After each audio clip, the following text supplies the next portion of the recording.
ఎంతో కష్టపడితే మా ముత్తాతల ఫోటో, తాతల ఫోటో కూడా దొరికింది. మా డ్యాడీ దాని మీద ఒక బయోపిక్ లాగా తీయాలనుకున్నాను. So I got these photos. So చిన్నప్పటి నుంచి ఇప్పటిదాకా ఆయన లైఫ్ జర్నీ ఎలా ఉంది, ఏంటి, ఎవరెవరు ఉన్నారు అని నేను చేద్దామనుకుని తయారు చేసిందే ఈ వీడియో అనమాట. మేమెవరు మా గ్రాండ్ పేరెంట్స్ని చూడలేదు. సో వాళ్ళు చెప్పేదే మాకు తెలుసు అనమాట. కేవలం మా పెద్దనాన్న వాళ్ళు మాత్రమే. మా డాడీయే లాస్ట్ అనమాట. సో ఆయన డపోలీలో చదువుకున్నారు, బీఎస్సీ అగ్రికల్చర్. వాళ్ళ ఫ్రెండ్స్తో ఎంజాయ్ చేయడము కానీ, వాళ్ళ ఫ్యామిలీ కానీ, ఆ తర్వాత మా మమ్మీతో పెళ్ళి కానీ అంతా ఎంతో అనుకునే లోపలే అంతా ఫింగర్స్లో అయిపోయాయి.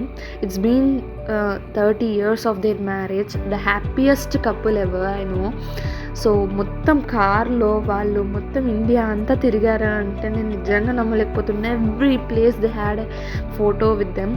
నాకు కానీ, మా బ్రదర్కి కానీ, అంటే నా తమ్ముడికి కానీ మా మమ్మీ డాడీయే మా ప్రపంచం. అలాగే వాళ్ళకంటే వాళ్ళకి మేమంటే ఎంతో పిచ్చి. అంతే విధంగా వాళ్ళు కూడా ప్రేమిస్తుంటారు. సో ఫైనల్లీ వాళ్ళిద్దరి కష్టం, the togetherness of both of them ఈ ఎస్టేట్ లాగా మాకు ఒక స్వీట్ హోమ్ అనేది క్రియేట్ చేసి ఇచ్చారు. We feel so lucky and happy to have them as our parents. అదృష్టం ఉండాలి కూడా అలాంటి సపోర్టివ్ పేరెంట్స్ మాకు దొరకడం.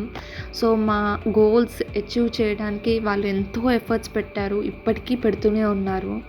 సో వాళ్ళ గురించి ఎంత చెప్పినా కూడా చాలా తక్కువే. సో దిస్ ఈజ్ ఆ హోమ్ రియల్లీ విత్ గార్డెన్. ఎంతో ఇష్టమైన బాతులు, కోళ్ళు కూడా మా ఇంట్లో పెంచుకుంటున్నాము. సో అలాగా కొబ్బరి చెట్లు, మామిడి చెట్లు, జాంకాయ చెట్లు, అలాగే మొత్తం నీడగా ఉండే చెట్లు అన్నీ, plus flowering plants, hibiscus, rose flowers, మొత్తం ఇల్లు నిండా ఉంటుంది గార్డెన్. సో ఇదంతా కేవలం మా మమ్మీ వల్లే అయిందనమాట. అండ్ ఫైనల్లీ ఇట్స్ ఆ home really. And this is all done by my dad and with support of my mom. Love you daddy, love you మా.